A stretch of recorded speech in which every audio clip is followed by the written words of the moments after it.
It's been very, very positive. The whole buzz around the E3 from start to finish has been massive. Very smooth, very even. The camera was very quick to react. So I was very impressed with that, actually.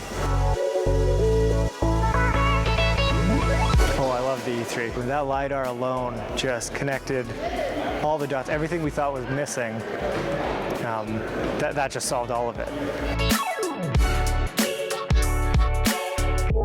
I like that on-screen mapping. So I love that it shows me in real time where I'm looking, and not just where I'm looking relative to other features that I can recognize. Just the stability was crazy. Didn't expect that at all. It was rock steady.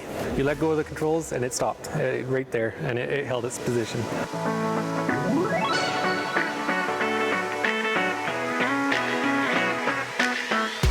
We can't keep up with the sales. I mean, as soon as we get a drone in, it's spoken for. The proof is in the pudding. You can tell them all about the technology, but they got to try it. The one gentleman referred to it as elegant, the way the drone moves.